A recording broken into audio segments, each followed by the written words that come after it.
Good evening students, welcome to the channel. So आज हम ये नया टॉपिक स्टार्ट कर रहे हैं जो है sitting arrangement.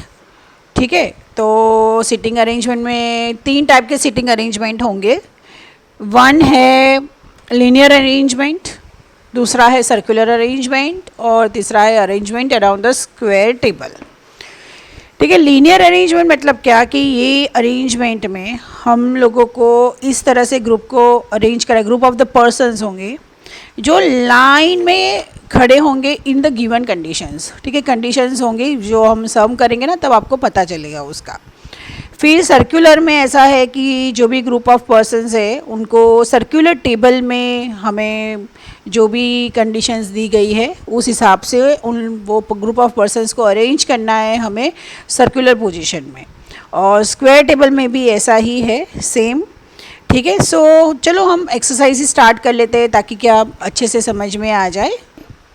So read the following information carefully and answer the following questions given below from 1 to 5। मतलब ये जो पैरा है उसके ऊपर 1 to 5 questions है। ठीक है, मतलब एक सब में 5 questions है। 11 फ्रेंड्स है, ABCDEFGHIJK, वो सारे मूवी देखने गए हैं। ठीक है, सो 11 फ्रेंड्स है। ठीक है, सब मूवी देखने गए हैं। H is immediate left of D and third to the right of I। ठीक है, तो H सबसे पहले लेफ्ट है D के और I से राइट में थर्ड, मतलब यहाँ और यहाँ क्या है वो हमें पता नहीं है। This is our first case. ठीक है, सेकेंड केस क्या है कि J is the immediate neighbour of A and B। तो यहाँ पे दो हो सकता है कि A और ये J भी हो सकता है या तो फिर ऐसा भी हो सकता है। And third to the left of G, मतलब G से third left.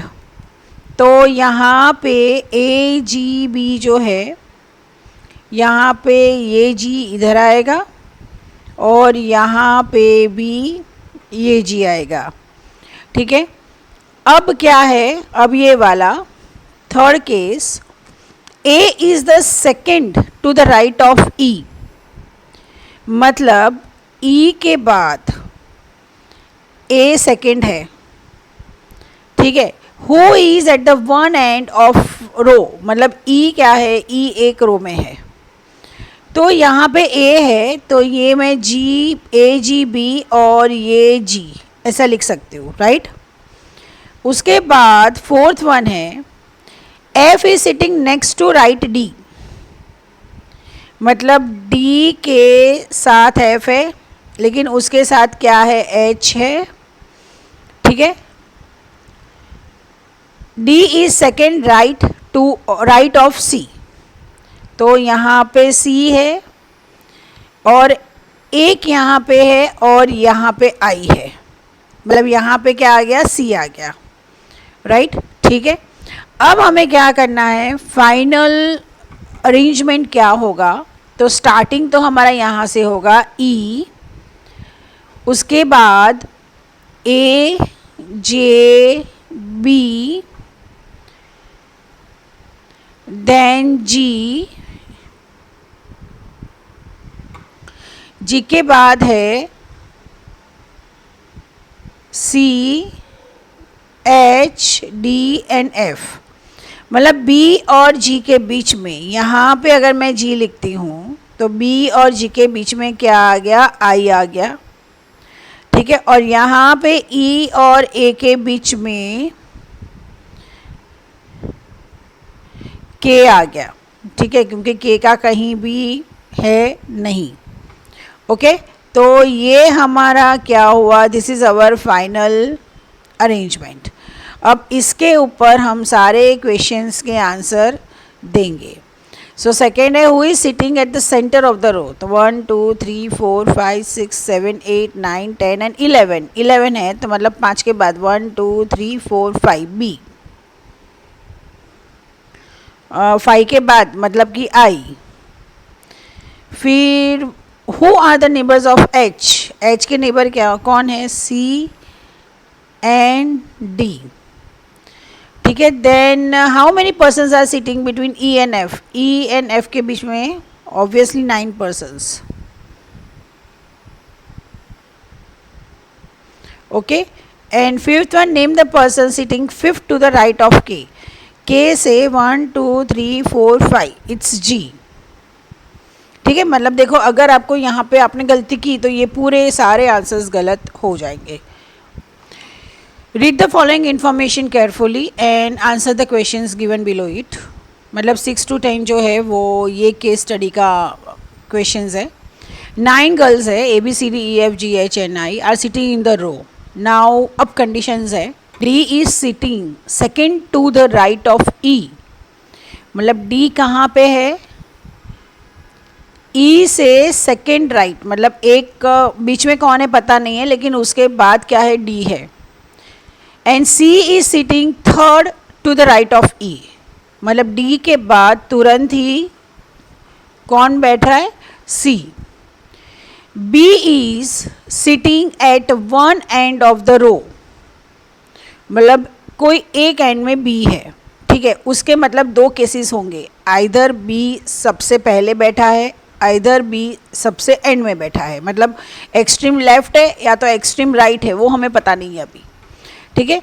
H is sitting between F and G, मतलब कि देखो H is sitting between F and G, उसमें भी 2 केसेस है, जी एच और एफ, ऐसे हो सकता है, राइट। मतलब यहाँ पे एफ एच जी और ये बी यहाँ पे आएगा।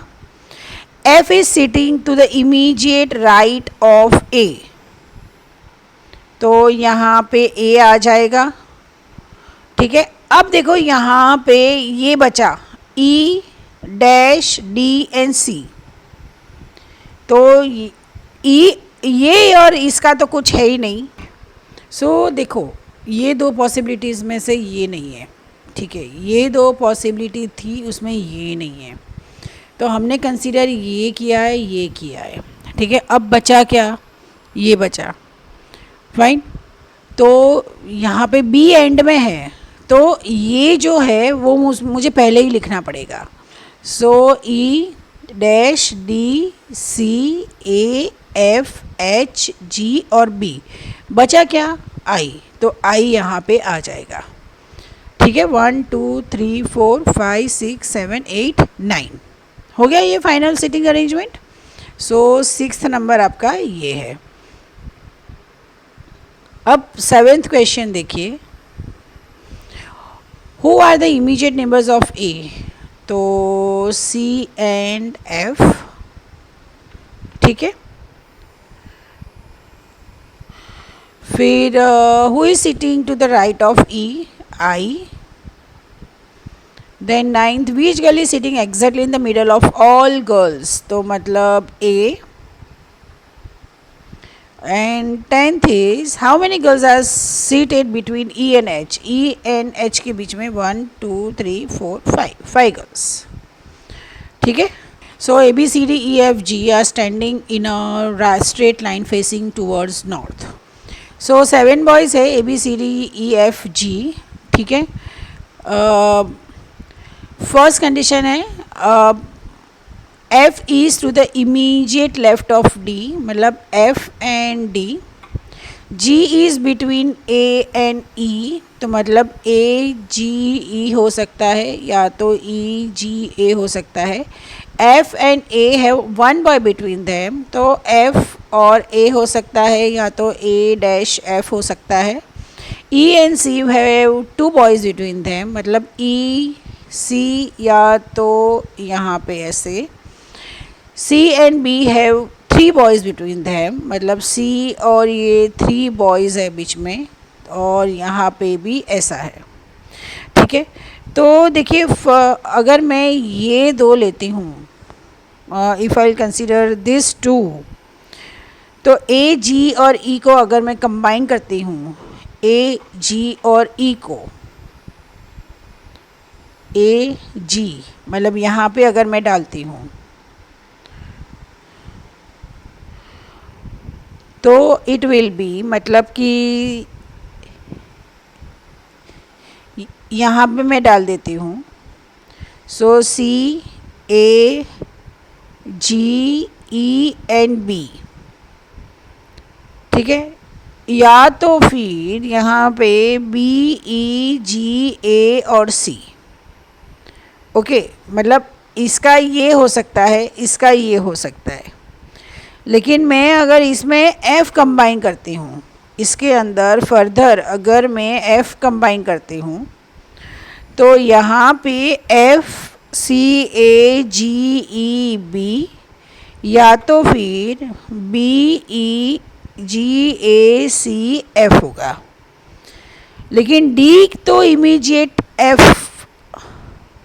सो हम इसको रिजेक्ट करते हैं और हम ये BEGACF और यहाँ पे D आएगा, क्योंकि D उसके इमीडिएट राइट है, राइट, तो मतलब ये तो आएगा ही नहीं क्योंकि यहाँ पे तो C है।